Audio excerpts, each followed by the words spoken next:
Imagine waking up one morning, you roll out of bed, sun shining, you pour a coffee, and it tastes amazing. Like, not just good, but maybe the best cup you've ever had. Then you get in your car, and every single traffic light just turns green as you approach. Oh. You get to work, your boss, who's usually got a list of complaints, just smiles, tells you you're doing a great job. Everything is just perfect. And that's usually the moment you should probably start screaming. Exactly. Because perfection, well, it isn't human. And that is the terrifying idea we're unpacking today. We are opening the Dreamdust files. And this isn't just a rescue mission story. It's a deep dive into reality, digital prisons, and a command decision that pits, cold military protocol against a gut feeling. It's a really fascinating case study. We have two parallel stories running. On one track, you've got Rear Admiral Indi Hawk and Commander Sena trapped in a simulation that's like trying way too hard to keep them happy. Right. And on the other, in the real world, you have Vice Admiral Sidra MacLaren basically tearing her own Starbase apart trying to find them. I want to start inside the simulation, inside the box. Because the way the sources describe this is just so unsettling. We start with Commander Sena. She's on Starbase 369 doing her job, but she just can't shake this feeling that something is off. Right. So if the simulation is supposed to be perfect, how does she even notice? It's that uncanny valley thing, but for behavior instead of looks. Sena's an engineer. She's trained to look for patterns. And she starts noticing the people around her, the crew, civilians on the promenade. They're not acting like people. They're acting like NPCs in a badly coded video game. NPCs. Yeah. Non-player characters. Yeah. So they're just background dressing. It's worse than that. They're on loops. Yeah. She actually watches a group of officers go from their workstation straight to their quarters. That's it. No stop at the bar, no arguments, no detours.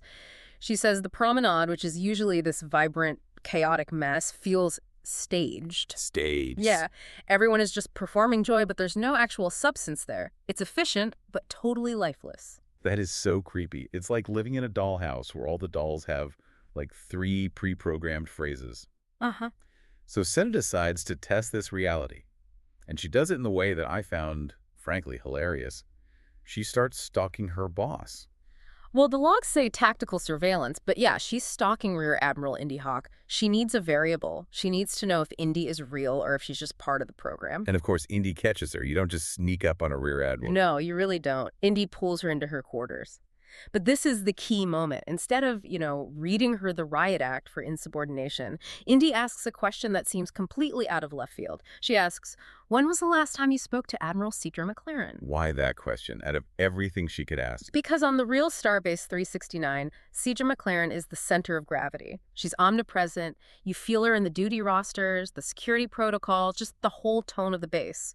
If you're on 369, you deal with MacLaren. And Sena realizes she hasn't seen her, not even once. Exactly. In this perfect world, the one person who challenges them, who creates friction, is just gone. Sena admits she's never spoken to her in this reality, and that is the crack in the glass. Indi just drops it. You're not part of this simulation. And just like that, the amnesia is gone. Right. Sena remembers being on a transport, the USS Caelestis. She remembers the whole journey. But she has zero memory of actually docking. No memory of reporting for duty. The timeline just stops. And they know. They're not on Starbase 369. They're somewhere else. Okay, so now they know it's a trap. They're in a fake room on a fake base. But this is where the files get really technical, and I need you to walk me through this part because it is brilliant. They realize they're hungry. This is absolutely critical. If they were just, a consciousness uploaded to a server like in the Matrix, they wouldn't need to eat. But they are physically eating. That means their bodies, their actual bodies, are being held somewhere. And where there's food. There is a replicator. And where there is a replicator, there's a way out. But hang on, break that down for me. I think of a replicator as like a fancy 3D printer for food. How do you get from a vending machine to a jailbreak? You have to think about the physics of it. A replicator isn't just printing a burger. It's rearranging subatomic particles from pure energy. To do that, the machine needs 2 things: a massive power source and a hardline data connection to a computer to get the recipe. So they're sitting in this completely fake room, but the power outlet in the wall is real. Precisely. It's a hardware vulnerability in a software prison. The simulation gave them a replicator to keep them happy, not realizing it was also giving them a direct line to the main grid. And Sena, our accidental hacker, decides to exploit it. But they don't have any tools, right? They're just in their uniforms. But the simulation gives them the tools. Sena goes to the replicator and just asks for a hyperspanner. The computer, programmed to be helpful, just makes one. To the system, it's a prop. But because the replicator is based on real physics, the prop is a real functional steel tool. That is the ultimate MacGyver move. You use the prison itself to break out of the prison. So she cracks it open. Now, explain this tea Earl Grey trick. I saw it in the notes, and it just sounds like magic. It's not magic, it's a timing attack, and it's incredibly dangerous. So Sena orders a cup of tea. For just a split second, the replicator creates what's called a confinement beam. It's a force field to contain the energy while the matter forms. Okay. While that beam is active, Sena jams the hyperspanner into the data port and manually rewrites the pattern buffer. She's changing the recipe while it's cooking. Exactly. She's interrupting the data stream. She's telling the computer, hey, I know you think you're making hot water and tea leaves, but I want you to take those same molecules and rearrange them into a subspace transmitter instead. That sounds unbelievably risky. What happens if she messes that up? Best case, the machine just explodes. Worst case, her hand gets caught in that beam and, well, it gets rearranged into a cup of tea. It's high risk, high reward. The first attempt actually fails. They get this tiny toy-sized communicator because the mass calculation was off. But the second try works. It works. A functional, full-size communicator. Indi Hawk grabs it and just sends out a blind distress call. This is Rear Admiral Indi Hawk, held against our wishes. And they have no idea if anyone is even listening. They're just shouting into the void. But they've done the one thing the simulation was designed to stop. They poked a hole in the box. They made contact with reality. Which brings us to the other side of that mirror, the real Starbase 369. And looking at the logs, the vibe there is intense. It's the total opposite of the perfect simulation. Running hot is the term the logs keep using. Vice Admiral Sidra MacLaren has the whole station on total lockdown. She isn't grieving, she's hunting, she's poring over data trails, just looking for any digital footprint Indi might have left behind. And she's not doing this alone. She brings in Rear Admiral Cintia Sha'mer. Now, the notes talk about a telepathic bond between Cintia and Indi. We should clarify this. It's not standard telepathy, is it? She can't hear Indi's thoughts. No, it's more subtle than that, and honestly, way more interesting. The source material is really clear about this. It's not like she's hearing sentences. Indi isn't telepathic at all. Cintia describes it as a constant awareness, like a background hum in her mind. She just knows Indi is alive because the hum is still there. So it's more like a compass. That's the perfect analogy. Sidra asks her, can you point? And Cintia concentrates, and she feels a vector. Not a GPS coordinate, not a location. Just a pull, a direction in space. And this leads to the central conflict here, the whole theme of intuition versus protocol. Because Sidra isn't just a friend. She's a fleet commander. And the galaxy is not exactly sitting around peacefully at this moment, is it? Not at all. And this is where the context really it breaks your heart a little. While Sidra is chasing this ghost signal, there is a massive crisis unfolding on a planet called Tavrik. An explosion, huge civilian casualties, and Sidra's husband, Stephen, is down there. And he's gone silent. Radio silence. The reports say, quantum torpedoes spun up. That is an act of war. Protocol says the fleet commander stays on base to manage the escalation. Logic says she waits for news about her husband. But she doesn't do that. Yeah. She takes a massive Ross-class warship, the USS Caelestis, and she leaves. She follows the vector. She chooses the friend she might be able to save over the war she can't control. There's a scene before she leaves on the holodeck with her son, Will. I think this is so important because it grounds all this high-concept tech in something very human. Oh, it's a gut punch of a scene. Will's just a kid. He's in a batting cage just smashing baseballs, and he is angry. His dad is missing in a war zone, and now his mom is leaving too. And he confronts her. He asks that question that every military kid asks eventually, why do you have to be the one to go? And Sidra's answer? That one stuck with me. She tells him what the uniform means. She says, it means you go when others cannot. You go when others cannot. That is heavy. It's not about being a hero or glory. It's about capability. It's duty as a burden. She's saying that because she has the power to act, she has an obligation to act, even when she's terrified. And Will just begs her, just come back.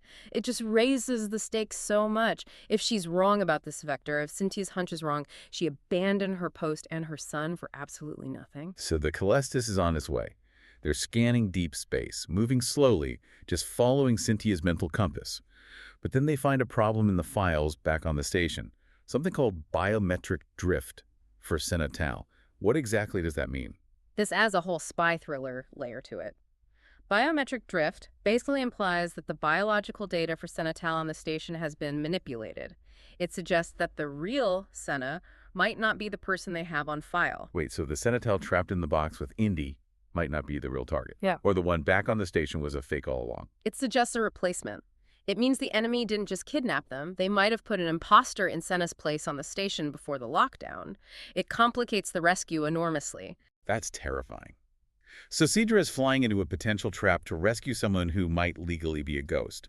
Or worse, an active enemy agent. Sidra gets it. She orders full containment protocols. She says if they find Sena, treat her as hostile until proven otherwise. She can't trust her own data anymore. But then they get a hit.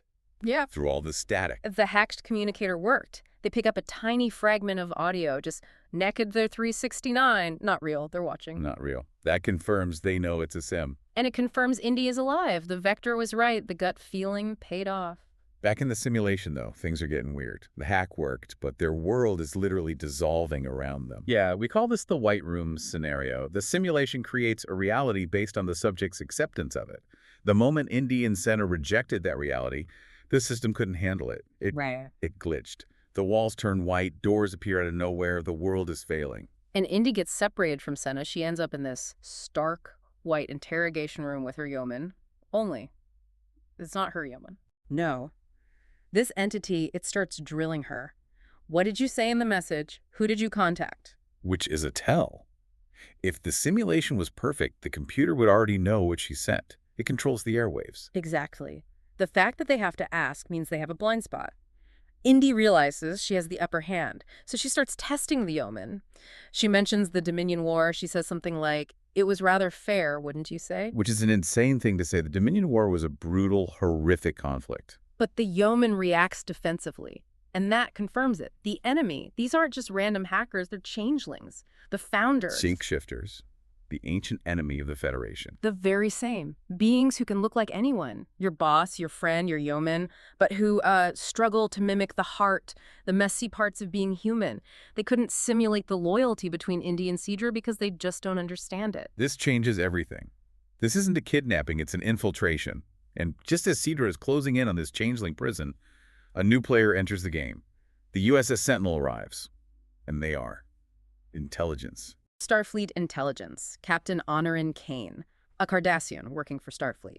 I want to talk about this dynamic. You've got Sidra MacLaren, who is all ice and steel, laser-focused on the rescue. And then you have Kane, who the notes describe as smiling too much. It's a total clash of styles. Sidra is direct force. Kane is all about misdirection. He hails the Caelestis, and the conversation is just dripping with subtext. He says, "Admiral Shraz sends his warmest regards." Which is code for, the big bosses are watching you, and I am their eyes. Precisely. And he invites himself aboard. He asks to observe and aid. And Sidra just lets him. She has to. He's an oversight committee of one, basically. But she sets the boundaries immediately. She tells him, "You will operate within the parameters I establish." It's a power move. She's saying, "My ship, my rescue, you're a passenger." But we all know a Cardassian intelligence officer is never just a passenger. Never. He has his own agenda. And honestly, having a spy on your bridge when you're about to engage a shapeshifter prison, that's a powder keg waiting to blow. If Senatal is an imposter and maybe Kane is there to clean up loose ends, Sidra is on a tightrope. So that's where the files leave us. We have the Caelestis about to breach a changeling stronghold. We have Indi Hawk facing down her captors in a reality that's falling apart. And we have a smiling spy standing right behind Sidra MacLaren's chair. It's the perfect storm. When you look back at all the sources here, what's the big takeaway for you? What's the core of this whole deep dive? It really comes back to that theme we talked about, intuition versus protocol.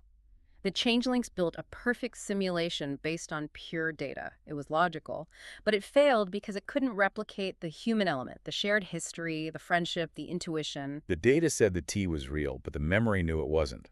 And on the flip side, Starfleet protocol said, "Stay on the base." But Sidra's intuition screamed, "Go." If she had followed the rules, Indi would still be lost. It's a reminder that sometimes the data is just wrong. Sometimes you have to trust that vector in your gut. The messiness is the proof of life. Exactly. Well, I'm left with one kind of disturbing thought. We talked about the glitch that tipped Sena off. The commute being too easy, the people being too polite. The Dreamdust scenario. So, listener, I want you to look around your office or your living room right now and ask yourself, is your coffee a little too good today? Did you hit every green light on the way home? Did your boss finally agree with that idea you've been pitching? If everything feels perfect, Yeah. maybe just check the walls. Make sure they aren't turning white. Thanks for listening to The Deep Dive. Stay